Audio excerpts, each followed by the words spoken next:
Hello and welcome back to my YouTube channel engineer Shahbaz. तो दोस्तों, आज की इस वीडियो में हम देखने वाले हैं कि अगर आपने जो है अभी तक अपने राशन कार्ड का ई-केवाईसी नहीं कराया है तो क्या होगा। राशन कार्ड ई-केवाईसी को लेकर के जो है बिहार सरकार ने जो है एक नोटिस जारी किया है। तो जो है हम उस नोटिस के ऊपर एक बार नज़र डाल लेते हैं और मैं आपको जो है एक्सप्लेन करके बताता हूँ कि उस नोटिस में क्या क्या चीज़ें बताई गई है। तो आप यहाँ देख पा रहे होंगे, यहाँ पर आपको जो है साफ साफ दिख रहा है खाद्य एवं उपभोक्ता संरक्षण विभाग महत्वपूर्ण सूचना बिहार सरकार के द्वारा जो है ये नोटिस रिलीज किया गया है, जिसमें कि आपको बताया गया है राष्ट्रीय खाद्य सुरक्षा अधिनियम के अंतर्गत आच्छादित पात्र लाभुक यानी कि one nation one ration card यानी जिसको ONORC बोला जाता है के तहत पोर्टेबिलिटी के माध्यम से राज्य के अंदर किसी भी जन वितरण प्रणाली दुकान से अथवा राज्य के बाहर किसी जन वितरण प्रणाली दुकान से अपनी अनुमान्यता के अनुसार सुविधा अनुसार एक बार से अथवा या एक से अधिक बार में खाद्यान्न प्राप्त कर सकते हैं। इसका साफ साफ मतलब ये है कि जो है अब हमारे जो है इंडिया के अंदर ONORC को जो है लागू कर दिया गया है, जिसको one nation one ration card बोला जाता है। इसके तहत जो है अगर आप जो है अपने सेम स्टेट में भी रह रहे हैं, आप चाहते हैं कि भाई आप स्टेट में रह करके किसी दूसरे डीलर के पास से जा करके राशन लेना चाहते हैं तो भी आप ले सकते हैं, या फिर जो है आप अपने स्टेट से अलग भी आए हुए हैं, मान के चलिए आप बिहार में रह रहे हैं, आप दिल्ली आ गए हैं या आप मुंबई चले गए हैं या आप हैदराबाद में हैं, तो जो है आप किसी भी स्टेट में जाकर के अपना राशन जो है ले सकते हैं। और वो उस राशन को जो है आप ऐसा नहीं है कि भाई एक महीने ले लिया आपने, जो है डीलर जो है आपको मना कर देगा कि भाई अगले महीने नहीं देगा। सभी को जो है ये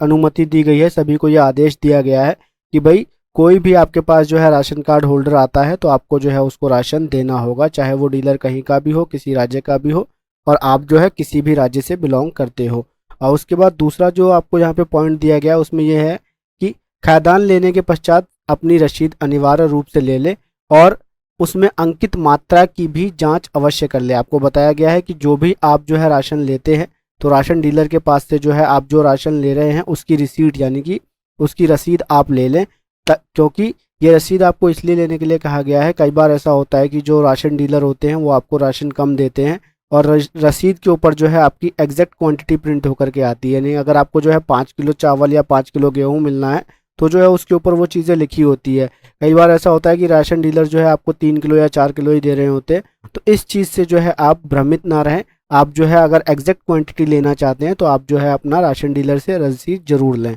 उसके बाद आपको यहाँ पे बताया गया है भारत सरकार से प्राप्त निर्देश एवं माननीय सर्वोच्च न्यायालय यानी कि जो हमारी इंडियन गवर्नमेंट है उसके उन्होंने जो आदेश दिया है और उसके बाद जो है सुप्रीम कोर्ट ने जो है आदेश दिया है, नई दिल्ली में दायर वाद से प्राप्त आदेश के आलोक में राष्ट्रीय खाद्य सुरक्षा अधिनियम अंतर्गत राशन कार्डधारियों के सभी सदस्यों का ई-केवाईसी आधार सीडिंग कराया जाना है। यानी कि यहाँ पे जो है सर्वोच्च न्यायालय ने जो है ये आदेश दिया है कि भाई हर किसी को जो है अपने राशन कार्ड का जो है ई-केवाईसी कराना होगा। यानी कि जो भी राशन कार्ड के अंदर जो है सदस्य हैं उन सबको, यहाँ पे आप देख पा रहे होंगे राशन कार्डधारियों के सभी सदस्यों का ई-केवाईसी होना है ना। अब उसके बाद जो है हम नेक्स्ट चीज़ देख लेते हैं कि क्या हमें जो है सूचना दी गई है आगे। तो यहाँ आप देख पा रहे होंगे राज्य के सभी राशन कार्डधारियों को सूचित किया जाता है कि वे राज्य अंतर्गत किसी भी जन वितरण प्रणाली दुकान पर संधारित ई-पॉस यंत्र के माध्यम से निःशुल्क ई-केवाईसी आधार सीडिंग करा सकते हैं। यानी कि अगर आपका जो है आधार सीडिंग नहीं हुआ है या और आपका ई-केवाईसी भी नहीं हुआ है तो इसके लिए जो है आपको यहाँ पे साफ साफ लिया गया है कि कोई ऑनलाइन प्रोसेस नहीं है। आपको क्या करना है, आपके जो है राशन कार्ड डीलर के पास जाना है। यहाँ लिखा हुआ है किसी भी जन वितरण प्रणाली दुकान पर संरक्षित ई-पॉस मशीन, उनके पास जो ई-पॉस मशीन होती है जिससे जो है वो आपका राशन कार्ड का रिसीट प्रिंट करके देते हैं, वहाँ पे जाकर के आप अपना ई-केवाईसी और आधार सीडिंग दोनों ही करा सकते हैं। और उसके बाद जो है यदि किसी उचित मूल्य विक्रेता द्वारा उक्त निर्णय के अनुसार मुफ्त खाद्यान्न नहीं दिया जाता है तो निकटवर्ती अनुमंडल पदाधिकारी से या विभागीय टोल फ्री नंबर संख्या, आपको यहाँ पे टोल फ्री नंबर बताया गया है, पर शिकायत कर सकते हैं। तो इसका मतलब ये आपको बताया जा रहा है कि अगर कोई जो है राशन डीलर आपसे राशन फ्री में नहीं देता है, आपको राशन देने के पैसे मांगता है, तो आप जो है इन टोल फ्री नंबर पे जो है उसकी शिकायत को दर्ज करा सकते हैं। तो अब हम समझ लेते हैं कि ई-केवाईसी कराने के लिए कौन कौन से डॉक्यूमेंट की हमें ज़रूरत पड़ती है। यानी कि ई-केवाईसी सबको आपने समझ लिया कि भाई ई-केवाईसी कराना सभी को जो है अनिवार्य है। तो अब हमें जो है ये देखना है कि भाई ई-केवाईसी कराने के लिए किन दस्तावेजों की ज़रूरत है। तो आप यहाँ देख पा रहे होंगे सबसे पहले आपके पास जो है आधार कार्ड होना चाहिए। अगर आपके जो है राशन कार्ड में 8 सदस्य है या 5 सदस्य है तो आपके पास जो है उन सभी के आधार कार्ड होने चाहिए। और उसके बाद जो है आपको एक राशन कार्ड की कॉपी लगेगी और उसके बाद जो है आपका एक रजिस्टर्ड मोबाइल नंबर लगेगा, या चाहे तो आप अपना मोबाइल नंबर भी अपडेट करा सकते हैं। तो ये 3 चीज़ों की आपको ज़रूरत पड़ने वाली है ई-केवाईसी कराने के लिए। इन सभी चीज़ों को लेकर के जो है आप अपने राशन कार्ड डीलर के पास जा कर के अपना ई-केवाईसी, और अगर आपकी आधार सीडिंग नहीं हो रखी है तो आप आधार सीडिंग भी करवा सकते हैं। और आधार सीडिंग हुई है या नहीं हुई है, इसको किस तरीके से चेक करना है, उसका लिंक जो है मैं अपने आई बटन में और डिस्क्रिप्शन बॉक्स में दे दूंगा। आप मेरे उन वीडियोज़ को जा करके देख सकते हैं,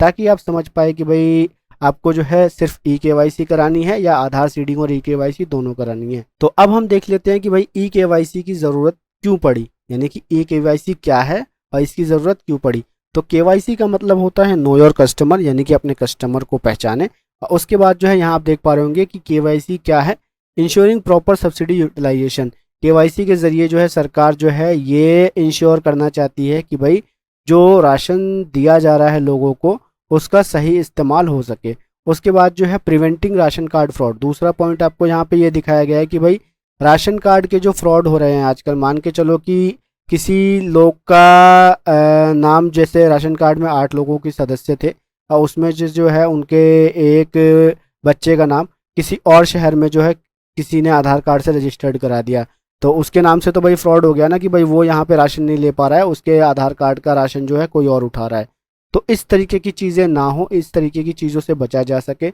इसीलिए ई-केवाईसी कराई जा रही है। उसके बाद आप देख पा रहे होंगे इंक्रीजिंग ट्रांसपेरेंसी, जिससे जो है ट्रांसपेरेंसी जो है वो बढ़ सके, यानी कि जो लोग जीवित है, जो लोग राशन कार्ड के अंदर है, उन्हीं लोगों को राशन मिले। जैसे कि कई बार ऐसा होता है कि कुछ लोगों की जो है डेथ हो जाती है, तो राशन कार्ड के जो मेंबर्स होते हैं वो अपना जो है उन लोगों का नाम डिलीट नहीं करवाते हैं, या किसी की शादी हो जाती है तो वो कहीं और चली जाती है लड़की, वो अपने ससुराल में रह रही होती है, तो उन सिचुएशन में भी जो है उसके माँ बाप जो है उस राशन कार्ड में से उसका नाम नहीं कटवाते हैं। तो ऐसे सिनेरियोज में जो है वहाँ पे जो है उसका राशन लिया जाता है, जबकि वो वहाँ पर है भी नहीं। तो इस तरीके से जो है ये सब चीज़ें ना हो, इसीलिए जो है ई-केवाईसी कराई जा रही है। और उसके बाद आप देख पा रहे होंगे last point, facilitating access to government scheme. E-KYC के थ्रू जो है आप अपने राशन कार्ड में ई-केवाईसी अगर करा लेते हैं तो जो है आने वाली सरकारी योजनाओं का जो है लाभ आपको मिलने में आसानी होगी। तो दोस्तों आई होप मैं आपको सभी चीज़ें जो है क्लियर कर पाया हूँगा ई-केवाईसी से रिलेटेड, और अब जो है आप समझ गए होंगे कि भाई आपको ई-केवाईसी कैसे करानी है और कहाँ करानी है, और ई-केवाईसी को कराने के लिए कौन कौन से जो है डॉक्यूमेंट्स की ज़रूरत है। तो अगर आपको वीडियो अच्छी लगी हो तो प्लीज़ मेरी इस वीडियो को लाइक कर दीजिएगा और अपने फ्रेंड्स के साथ शेयर कर दीजिएगा। चैनल पे पहली बार आए हैं तो सब्सक्राइब कर लीजिएगा। Thanks for watching guys.